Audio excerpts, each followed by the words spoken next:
আসসালামু আলাইকুম রহমতুল্লাহ। সকাল সকাল চলে গেলাম আমার কলামপুরের হাটে। তো এটা অনেক ঐতিহ্যবাহী হাট। কলামপুরের আশেপাশে বা ঢাকার মধ্যে যাদের বাড়ি আছে তারা হয়তো বা চিনবেন কলামপুরের হাট।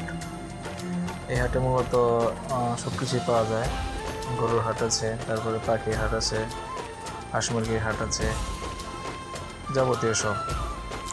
এখানে দেখতে পাচ্ছেন অনেক জাতের মুরগি এবং হাঁস রয়েছে।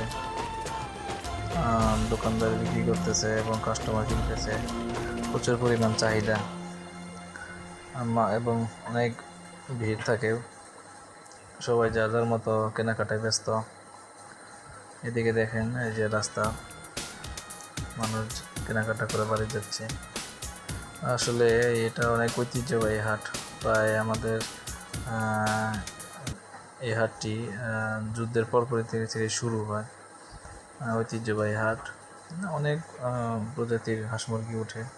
আশেপাশে যাদের বাড়ি আছে তারা বিক্রি করতে নিয়ে আসে এখানে।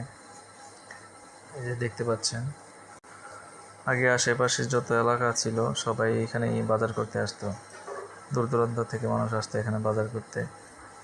এখন তো অনেক বাজার হয়ে গেছে, সবাই বাড়ির কাছেই বাজার থাকে। তখন এই একটি কালামপুর হাট, এটি ছিল নামকরা হাট। এখনও নামকরা, এখনও চলতেছে। এই যে দেখতেই পাচ্ছেন রাজহাঁস, রাজহাঁসের অনেক সুন্দর। এই তো দেখতে পাচ্ছেন মানুষজনের ভিড়, প্রচুর ভিড়। এখানে মূলত গরুর হাট হয় এবং বিভিন্ন জিনিস কেনাবেচা হয়। বৃষ্টির কারণে একটু ঝামেলা হয়েছে, কারণ দোকানপাট বসেনি ঠিক মতো। ওই যে দেখতে পাচ্ছেন ওখানে ভুট্টা বিক্রি হয়। এই যে ছোটোখাটো দোকান, সবই পাওয়া যায় এখানে। মূলত সব কিছুই আছে। মানুষ কেনাকাটা করে বাঁচতে যাচ্ছে, কাঁচা বাজার এবং সবজি। এখানে দেখতে পাচ্ছেন আনারস, প্রচুর পরিমাণে আনারস নিয়ে চলছেন।